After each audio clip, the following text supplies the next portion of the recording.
At Christmas, my sister said, "You'll babysit the kids while we travel." I said no, and my family gave me hell. The next morning, they showed up with the kids, in suitcases, but found only a note. When they read it, they screamed. Well, let's go. My name is Nina. I'm 30 years old, and I work as a freelance accountant from home. Sounds pretty normal, right? Well, my family thinks I just sit around doing nothing all day. It's been like this for 2 or 3 years now, ever since I left my office job and started working from home. My older sisters are Sarah, who's 37 and has two kids aged 9 and 10, and Emma, who's 33 with one 7-year-old. They're both married, with the whole suburban life thing going on. Me, I'm single, and apparently that makes me the family's free babysitter. My dad thinks the same way. I don't understand this computer nonsense, he told me last month. A real worker goes to the office at 8 a.m. and comes home at 6. That's how it should be. I tried explaining that I earn good money, that my clients depend on me, that I have actual deadlines, but nobody listens. They never have. Being the youngest in this family has always sucked. Everything I got was hand-me-downs from my sisters. Their old clothes that were already out of style by the time they reached me. Their old phones. First those ancient button phones, then outdated smartphones when they upgraded. When I was 16, I got my first real job at a local store just so I could finally buy something new for myself. Sarah had already gotten married by then, and Emma was in college. I thought maybe I'd finally have some independence. Wrong. You need to give us half your paycheck, Mom said. Sarah needs help with her wedding expenses. Half of my minimum wage paycheck, to help my sister, who was 7 years older than me and had her own job. But I did it because that's what you do in families like mine. You shut up and do what you're told. Now here I am, 30 years old, and still getting treated like I'm 16. Every weekend, there's some excuse to dump the kids on me. Emma wants to go out with her husband. Sarah needs a break. The kids need somewhere to stay while the adults have fun. It's just for the weekend, Emma always says. They love spending time with their aunt. Sure, they love me, but they're kids. They're loud. They want constant attention. They need to eat every 2 hours, and they want to play games when I'm trying to work. My apartment is tiny. Just one bedroom and a small office space. When the kids stay over, I have to sleep on an air mattress in my office because they take over my bedroom. I love my nephews, I really do, but I'm not their parent. I didn't choose to have kids. Yet somehow I'm the one who ends up responsible for them every time my sisters want a break from their own lives. The worst part is how my parents act like my sisters are these amazing mothers who deserve all the support in the world, while I'm just the family freeloader who should be grateful to help out. Your sisters work so hard, Mom always says. You should appreciate that they trust you with their children. Trust me, they don't have a choice. Free babysitting is free babysitting. Christmas was coming up, and for once, I had made other plans. Real plans. My friends Katie, Jen, and Mike had booked a week at a ski resort in the mountains. We'd been talking about it for months. A real vacation where I could actually relax, ski, hang out with people my own age, and not worry about anyone else's schedule. I started working extra hours to make sure all my client projects would be done before I left. I bought a new ski suit, a proper backpack, winter gear, stuff I'd never owned because I'd never had the chance to use it. It felt amazing to buy something for myself, something that was just for me. I was nervous about telling my family, though. I knew they wouldn't understand why I needed a vacation when I just work from home. But this time was going to be different. This time, I was going to stand up for myself and explain that I had my own life and my own plans. December 24th came, and like always, we were having Christmas dinner at my parents' house. I drove over with a car full of presents I'd bought for everyone. When I got there, the house was empty except for Mom and Dad. "Where is everyone?" I asked. "Oh, you know your sisters," Mom said, putting ornaments on the tree. "They'll be here eventually." Eventually meant 3 hours later. Sarah showed up first with her husband Tom and their two kids. Then Emma arrived with her husband David and their son Tyler. The kids immediately started running around, screaming and playing, and suddenly all the attention went to them. Finally, we all sat down for dinner. The conversation was the same as always. Work drama from Sarah's office, Emma's PTA meetings, the kids' sports teams. I sat there picking at my food, waiting for the right moment to mention my ski trip. "So, Nina," Sarah said without looking up from her phone, "how's the typing going?" Typing. She called my accounting work typing. "It's going well," I said. "Actually, I wanted to tell you all something." But she wasn't listening. None of them were. Sarah was texting. Emma was cutting Tyler's food. And my parents were talking to Tom about football. I took a breath and tried again. "I have some news about my holiday plans." That's when Sarah looked up from her phone with a huge smile. Oh, that's perfect timing, she said loudly. I was just about to tell you. We're all flying to Hawaii tomorrow morning. Everyone started smiling and nodding. Mom clapped her hands together. Dad grinned at Tom. Emma squealed with excitement. They all knew. Everyone knew, except me. Yes, me and Tom, Emma and David, Mom and Dad, we're all going for a week, Sarah gushed. The flights are booked, the hotel is paid for. It's going to be amazing. My stomach dropped. What about the kids? I heard myself ask. Sarah waved her hand like it was nothing. Oh, we're dropping them off at your place tomorrow morning before we head to the airport. You don't mind, right? It's just for a week. Just for a week? A week of 3 kids in my tiny apartment while I was supposed to be skiing in the mountains with my friends. I stared at her, waiting for someone, anyone, to tell me it was a joke. You didn't even ask me if I could watch them, if I'm even available. Sarah laughed. Come on, you're always available. You work from home. The words hit me like a slap. Always available. Because my life, my work, my plans, none of it mattered to them. I looked around the table. My parents were nodding along like this was completely normal. Emma was already talking about what to pack. Nobody was looking at me. I put down my fork. No, I said. The word hung in the air like a bomb waiting to explode. The silence was deafening. You could hear the kids playing in the living room, completely unaware that World War III was about to start in the dining room. Mom was the first to speak. What do you mean, no? I mean, no, I'm not available to babysit next week. Sarah's smile disappeared completely. Nina, this is ridiculous. We've already booked everything. The flights, the hotel, everything. That's your problem, I said. You should have asked me first. Asked you? Emma jumped in, her voice sharp. Nina, you don't have anything else going on. You work from home. There it was again, the phrase that made my blood boil. You work from home, like it wasn't real work, like my life wasn't real. I have plans, I said firmly. What plans? Dad asked, speaking up for the first time. You never go anywhere. The judgment in his voice was clear. In their minds, I was just the spinster sister who sat at home all day doing fake work on her computer. I have my own plans for the holidays, I repeated, plans that don't involve babysitting. Sarah slammed her hand on the table, making the wine glasses shake. This is unbelievable. Do you realize you could ruin our entire vacation? We can't just cancel everything now. Why not? I asked. You made all these plans without talking to me first. Why is it my responsibility to fix your mistake? Because you're family, Mom snapped. Family helps each other. I almost laughed. Family helps each other? When has this family ever helped me? That's not fair, Emma said, but her voice was shaky. We've always been there for you. When? I shot back. When I needed help moving into my apartment? When I was stressed about starting my business? When I needed someone to talk to after my breakup with Jason? You were all too busy with your own lives. Dad finally spoke up. Nina, you're being selfish. Your sisters work hard. They deserve a vacation. And I don't work hard? I don't deserve one? It's not the same thing, he said. They have families to take care of. So because I'm single, I don't matter? Because I don't have kids, my time isn't valuable? That's not what we're saying, Mom said. But I could see in her eyes that it was exactly what she was saying. Emma started getting emotional. Nina, please, we really need this trip. The kids love staying with you. The kids love staying with me because I let them do whatever they want while I try to work. Do you know how many times I've had to redo projects because Tyler spilled juice on my keyboard? Or because your kids were fighting so loud I couldn't concentrate on client calls? They're just kids, Sarah said defensively. Exactly, I snapped. They're your kids, not mine. The room went completely silent except for the sound of the kids laughing in the other room. Everyone was staring at me like I'd grown 2 heads. I can't believe you're doing this, Sarah said quietly. After everything our family has done for you. I laughed, a hollow, disbelieving laugh. What has this family done for me? Tell me one thing. She couldn't answer. None of them could. You gave me hand-me-down clothes until I was 18. You made me give half my paycheck to help pay for your wedding when I was working part-time at 16. You ignore everything I say about my work and my life. You treat me like your personal babysitting service. So tell me, what exactly has this family done for me? Mom's voice got higher. We raised you. We fed you and clothed you. That's called being parents, I said coldly.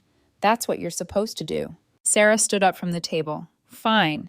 If that's how you feel, maybe you shouldn't come to family events anymore. Maybe I shouldn't, I said, surprising even myself with how calm my voice sounded. Nina, Mom said in her warning tone, don't say things you'll regret.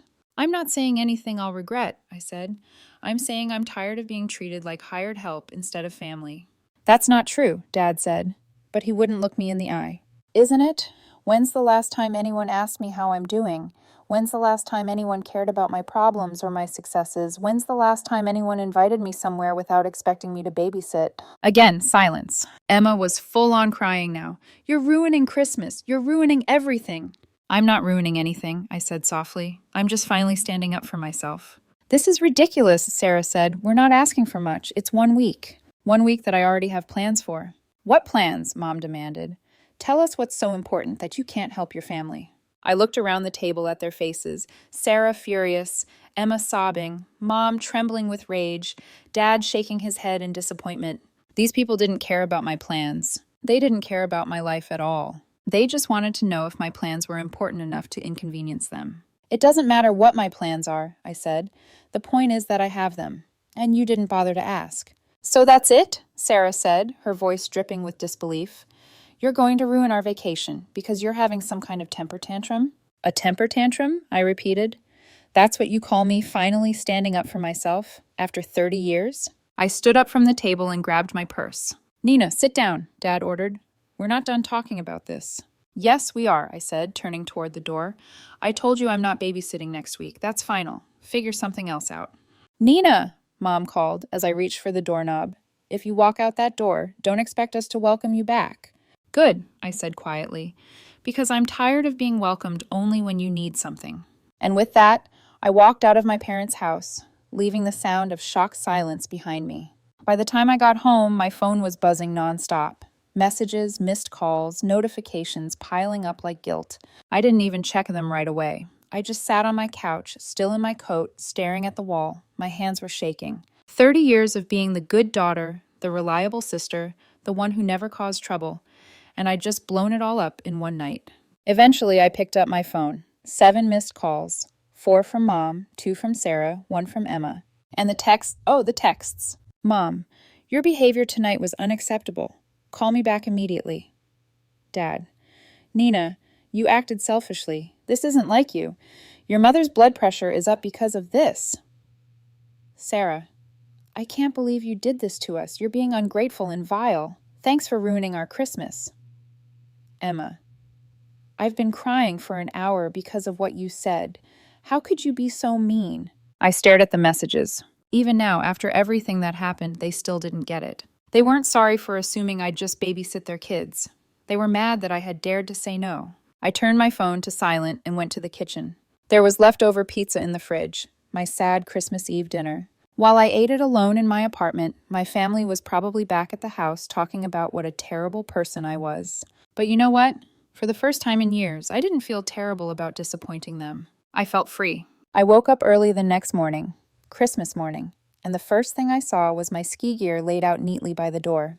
My jacket, my gloves, my brand new boots, my backpack already packed and waiting. I smiled. I'd been planning this trip for months, working extra hours, saving money, buying everything I needed. And I wasn't going to let them ruin it. Before I left, I wrote a note on a piece of paper. It wasn't angry, it wasn't petty, it was just the truth. I told you I wasn't available to babysit this week. I'm at a ski resort in the mountains with my friends until next Sunday. I'm tired of being your reliable babysitter and free help whenever you need it. I'm done being treated like my life doesn't matter. From today forward, I'm cutting off all contact with this family. I taped the note to the outside of my apartment door. Then I grabbed my bags and headed out to meet Katie, Jen, and Mike. When I climbed into the car, Katie grinned. You look different, she said. Good different.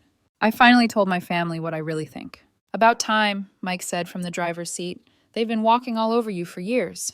The 2-hour drive to the mountains felt like both the longest and shortest trip of my life. Long, because I kept wondering if I'd made a huge mistake. Short, because for once, I was excited to do something just for me. When we arrived at the resort, snowflakes were falling like powdered sugar, coating the pine trees and rooftops in a soft white glow. I checked into my room, dropped my bags, and turned my phone back on. 53 missed calls, dozens of messages, even texts from Tom and David, my brothers-in-law, because apparently this was now a full family emergency. I sat on the bed and read through them, one by one. Sarah, we can't believe you actually left. Our Hawaii trip is ruined because of your selfishness. Emma, come home right now. The kids are asking for you. Mom, Nina Marie, get back here this instant. You've destroyed Christmas for everyone. Dad, Your nephews are standing outside your apartment door crying. They don't understand why Aunt Nina abandoned them. You should be ashamed of yourself. The guilt hit me like a snowball to the chest. The image of the kids crying outside my apartment was awful. But then I realized something. They brought the kids to my apartment anyway, even after I said no, even after I walked out. They actually thought I was bluffing, that I'd come running back like always. I scrolled through more messages, each one more frantic than the last. Not one person apologized. Not one person said, we should have asked first. All of them were angry, blaming, playing the victim. That's when I blocked them, all of them. Mom, Dad, Sarah, Emma, even the in-laws. And for the first time in 30 years, I had silence. Real, beautiful silence. The rest of the week was heaven. Katie and I skied every morning. Jen taught me how to make glue wine by the fire. Mike filmed our runs down the slopes and made terrible jokes the whole time. We ate at nice restaurants, stayed up late talking about everything except family drama. For the first time in years, I wasn't exhausted from being everything to everyone. I was just me. When I got home the following Sunday, the concierge stopped me in the lobby. Miss Nina, he said gently, your parents have been here several times this week, asking if you'd returned home. Your mother seemed very upset. I thanked him and went upstairs. The note was gone from my door. They'd definitely seen it. I felt bad for about 5 minutes, thinking about my parents missing their Hawaii trip, about the chaos they must have gone through babysitting the kids all week. But then I remembered, those were their grandchildren. Babysitting them for a week shouldn't have been a punishment. It should have been normal. 2 days after New Year's, I heard it. Voices in the hallway outside my apartment. Muffled, but familiar. I looked through the peephole. There they were. Mom, Dad, Sarah, Emma, all standing in the corridor like an intervention committee, faces tight and tired, shoulders squared as if bracing for battle. I sighed, straightened my sweatshirt, and opened the door. Mom was clutching a crumpled piece of paper. My note. Like it was evidence in a murder trial. How could you do this to us? She screamed before I could even say hello. You framed us, Nina. Your father and I missed our vacation because of your selfishness. We had to cancel the tickets, Biffette, Sarah snapped, stepping forward. Do you know how much money we lost? Emma's eyes were already glossy. The kids kept asking where Aunt Nina was, she whimpered. How could you hurt them like that? They all started talking at once, shouting, gesturing, blaming. Words like selfish, ungrateful, arrogant flew at me like darts. Apparently, standing up for myself was now arrogance. I let them vent, let the storm roll through until it started to lose momentum. When they finally stopped shouting, I said calmly, Did you read the whole note? They blinked at me, confused. The last sentence, I said. Did you read it carefully? Mom looked down at the page in her trembling hand. You mean the part where you said you're cutting off contact? Yes, I said evenly. That part. Dad scoffed. You don't mean that? I do, I said. You don't see me as a family member. You see me as a convenience, someone to dump your responsibilities on. A free babysitter, nothing more. That's not true, Emma cried. We love you. Really? I asked quietly. When's the last time any of you called me just to talk? When's the last time you invited me somewhere that didn't involve watching your kids? When's the last time anyone cared about what was going on in my life? Silence. They looked at each other, desperate for someone to answer, but no one could. Nina, please, Mom said finally, her voice breaking. We're family. Family sticks together. Family respects each other, I said. Family asks before making plans that involve other people. Family doesn't treat one person like unpaid help. Dad sighed heavily, trying to regain control. Look, maybe we made some mistakes, but you're overreacting. This is ridiculous. Overreacting? I repeated. My voice came out sharper than I intended. Dad, I spent my entire childhood getting your leftovers, your attention, your respect, your time. I spent my adulthood being your backup childcare plan, and now you think I'm overreacting because I finally said no? Sarah stepped forward. Okay, maybe we should have asked first about Christmas week, but you didn't have to disappear. You scared us. I didn't disappear, I said. I told you exactly where I was going, and I told you I was done being used. Used? Emma's tears turned indignant. We never used you. We thought you enjoyed spending time with the kids. I do enjoy spending time with them, I said, but not every weekend. Not when I'm working. Not when you assume I have nothing better to do. Mom was fully crying now, shoulders shaking. Please, Nina, we can fix this. We can do better.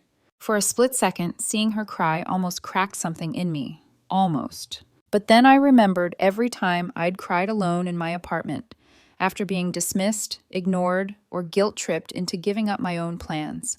I remembered the night I sat eating cold pizza while they called me selfish for daring to want a vacation. And I realized something simple and devastating. I'd been grieving a family that never really existed. "I'm tired," I said softly.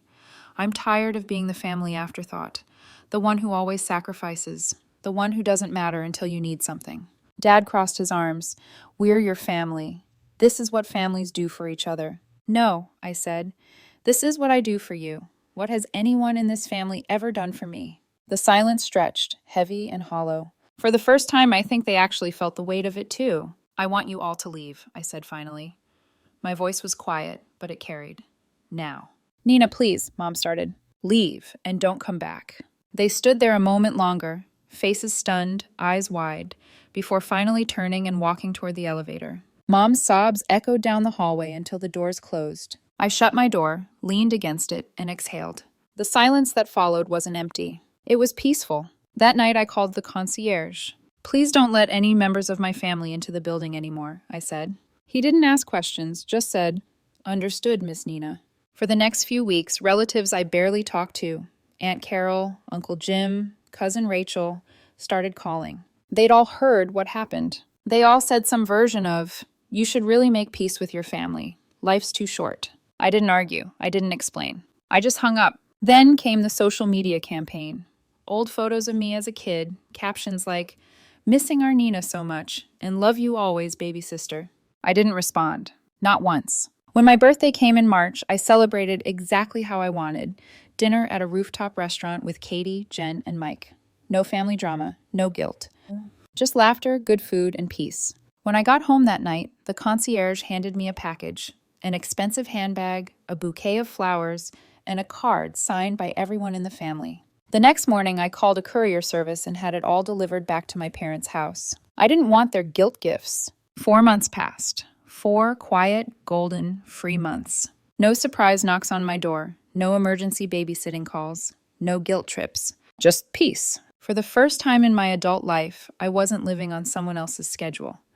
I wasn't carrying everyone's expectations on my back. And something incredible started to happen. I began to feel like myself. Without the constant drain of family drama, I had energy again. Real, creative energy.